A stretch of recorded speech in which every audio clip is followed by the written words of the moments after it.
Bismillahirrahmanirrahim. Assalamualaikum warahmatullahi wabarakatuh. Alhamdulillahi rabbil alamin. Wassalatu wassalamu ala ashrafil anbiya'i wal mursalin wa ala alihi wa ashabihi ajma'in.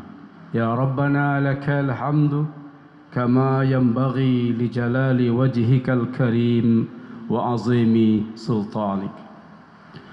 Bapak Ibu jemaah zuhur hamba Allah yang mulia, kita awali majlis yang mulia ini dengan bersyukur. Kita ucapkan alhamdulillahirabbil alamin, karena kita sungguh sangat beruntung ketika Allah beri hidayah iman, sebagaimana kita juga sangat beruntung ketika Allah mudahkan kita untuk beramal. Sembari menunggu saudara dan saudari kita yang sedang dalam perjalanan atau sedang berwudhu, kita isi waktu kita paling lama 15 menit untuk mentadabburi satu ayat atau satu hadis. Semoga menambah ilmu, meningkatkan iman dan menguatkan amal. Kita juga doakan pada Allah, semoga Allah limpahkan selawatnya untuk Nabi kita tercinta Nabi Muhammad sallallahu alaihi wasallam. Jemaah zuhur hamba Allah yang mulia, kita renungi satu ayat saja. Firman Allah dalam surat Al-Baqarah ayat 28. Ayat yang sering kita baca dan buya-buya kita mungkin juga sering mensyarahnya, menjelaskannya. Tapi kita ulangi, kita tadabburi lagi untuk menguatkan dan untuk memantapkan pemahaman serta keyakinan kita kepada kandungan ayat ini. Allah berfirman, A'udzubillahi minasyaitonirrajim. Bismillahirrahmanirrahim. Kaifa takfuruna billah wa kuntum amwatan fa ahyaakum thumma yumitukum thumma yuhyikum thumma ilaihi turja'un. Bagaimana mungkin kamu kafir pada Allah? Kok bisa kamu ingkar padanya? Enggak mau patuh dan tidak mau tunduk? Kok bisa kamu mendurhakai Allah? Wa kuntum amwata. Bukankah dulu kamu dulunya mati? Dulunya kamu enggak ada.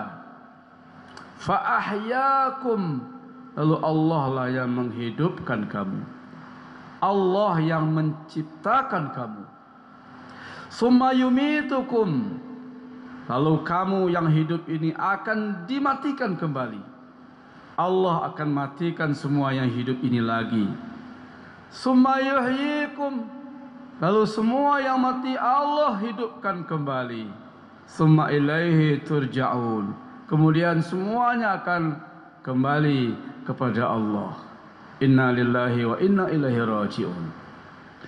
Jamaah zuhur dari ayat ini, surat Al-Baqarah ayat 28, kita bisa paham ternyata kita mati dua kali, hidup dua kali. Semua kita mati dua kali, hidup dua kali. Jika ada yang mengatakan mati hanya sekali, atau memahami bahwa hidup hanya sekali, berarti ia tidak memahami pesan dalam ayat Allah ini. Mana kematian yang pertama? Kenapa kamu kafir? Kenapa kamu engkar padahal dulu kamu mati? Ini kematian yang pertama, yaitu ketika kita belum ada, kita belum apa-apa, bukan siapa-siapa, kita belum dilahirkan. Entah di mana kita ketika itu, entah seperti apa wujud kita saat itu. Yang jelas kita belum ada, belum hidup.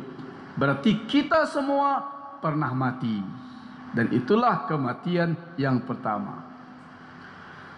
Kemudian summa yuhyikum. Lalu yang mati itu Allah hidupkan. Sekarang ini kita hidup. Di dunia ini kita hidup. Alhamdulillah. Ini adalah kehidupan yang pertama.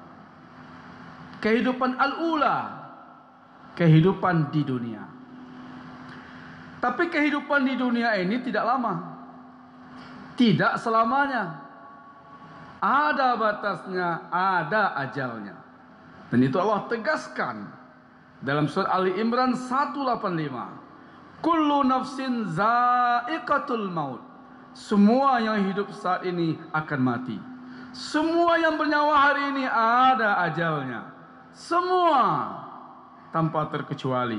Apakah manusia, apakah jin, bahkan malaikat, semuanya akan mati. Orang baik, orang jahat, orang soleh, pelaku maksiat, semuanya akan mati. Bahkan malaikat yang mencabut nyawa juga akan mati. Lalu siapakah yang tidak akan mati-mati? Hidup selama-lamanya hanya satu, Allah Al-Hayyu Al-Qayyum. Hanya Allah yang hidup selama-lamanya, dan hanya Allah yang berdiri sendiri. Selain dari Allah akan berakhir dengan kematian. Setelah mati, selesaikah sejarah kita? Belum. Selesaikah urusan kita? Tidak. Setelah mati ada hidup lagi. Summa yuhyikum. Lalu semua yang mati Allah hidupkan kembali. Hidup yang kedua ini nanti di akhirat. Berarti kita mati sebelum dulu diciptakan. Sekarang kita hidup di dunia, tapi ini tidak lama, tidak selamanya akan mati lagi. Ini kematian yang kedua. Lalu akan dihidupkan di akhirat. Ini kehidupan yang kedua. Bapak Ibu hamba Allah yang mulia, berarti kita hidup dua kali, dan ini adalah kehidupan yang pertama. Nanti kita akan hidup lagi setelah mati, yaitu kehidupan di akhirat. Tetapi hidup di dunia tidak seperti hidup di akhirat. Karakternya beda, fungsinya nggak sama. Hidup di dunia dinamakan darul amal. Jadi kenapa kita dihidupkan di dunia ini? Untuk beramal. Al-Mulk ayat 2. Allazi khalaqal mauta wal hayata liyabluwakum ayyukum ahsanu amala. Kenapa ada kematian? Ada kehidupan. Kenapa kita hidup hari ini? Allah ingin lihat siapa yang paling baik amalnya. Sebagaimana firman Allah dalam surah Az-Zariyat 56, "Wa ma khalaqtul jinna wal insa illa liya'budun." Tidak aku ciptakan jin dan manusia, mereka hidup di dunia kecuali untuk beribadah. Berarti hidup di dunia, hidup yang pertama ini fungsinya untuk beramal, untuk beribadah. Siapa yang ingin salat, ya saat ini. Siapa yang ingin berzakat, ya hari ini.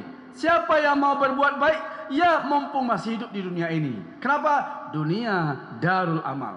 Kita hidup hari ini untuk beramal, untuk beribadah. Sedangkan akhirat itu juga kehidupan, tapi bukan untuk beramal. Akhirat adalah darul jaza, tempat menerima balasan amal, tempat memanen apa yang kita tanam. Nggak bisa dibalik.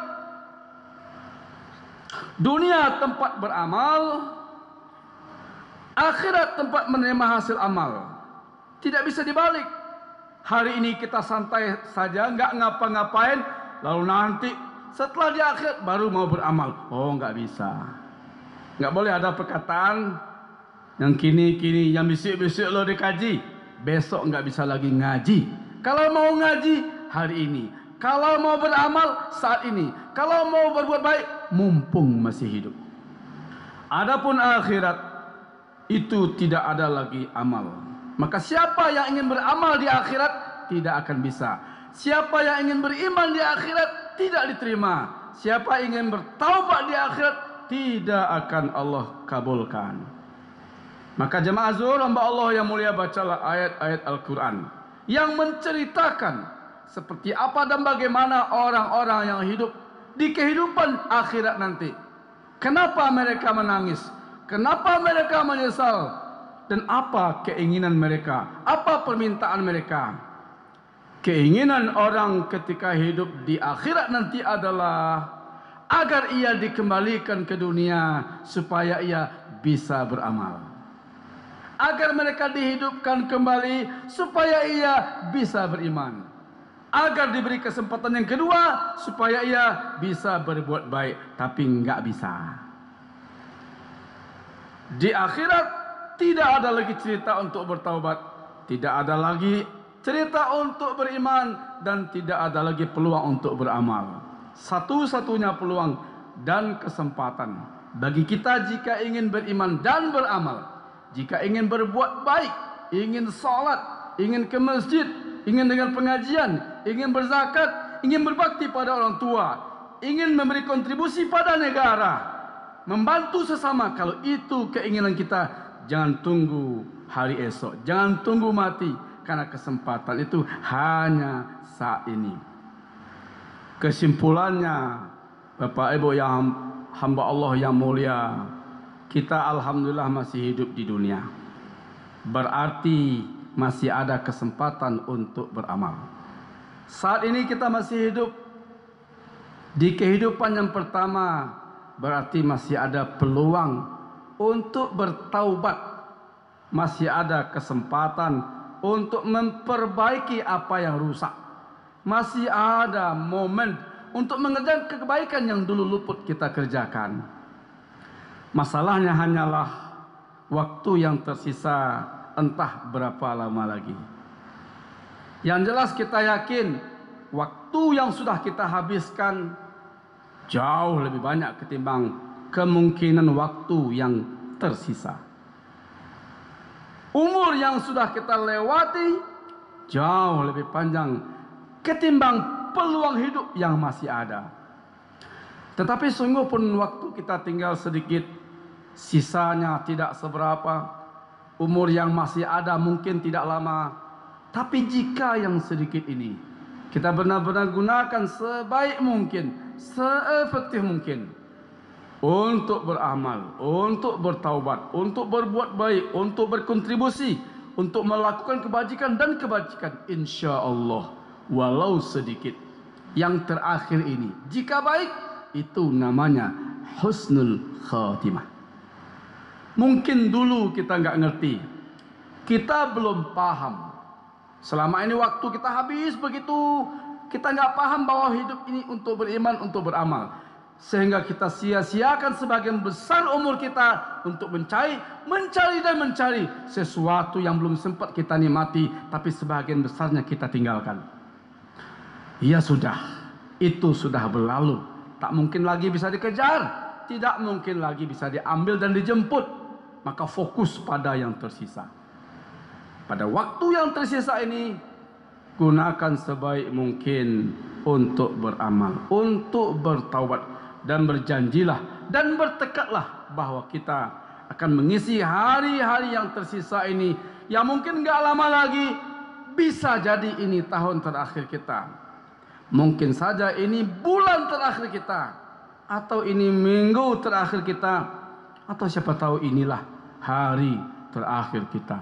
Tetapi jika yang terakhir ini kita isi dengan kebaikan, dengan ketaatan, dengan taubat, dengan iman dan amal soleh, insya Allah itulah yang dinamakan dengan husnul khatimah. Mari kita berdoa pada Allah. Allahumma ja'al akhir umrina akhirahu. Ya Allah, jadikan umur kami yang terbaik adalah umur yang terakhir. Waj'al khaira a'malina khawatimahu. Jadikan amal kami yang paling istimewa, amal yang kami kerjakan di saat kami Engkau wafatkan. Semoga Allah wafatkan kita sedang salat, sedang puasa, sedang baca Quran, sedang di masjid, sedang beramal soleh, sedang berzikir, sedang membantu sesama. Intinya kita ingin Allah matikan, Allah panggil ketika sedang beriman dan sedang beramal soleh. Jika itu yang terjadi, insya Allah kita akan bahagia di kehidupan yang kedua nanti. Hadanallahu wa iyyakum ajmain. Assalamualaikum warahmatullahi wabarakatuh. Allahu akbar, Allahu akbar. Asyhadu an la ilaha illallah. Asyhadu anna Muhammadar Rasulullah. Hayya 'alas salati, hayya 'alal falah. Qad قد قامت الصلاة الله أكبر الله أكبر لا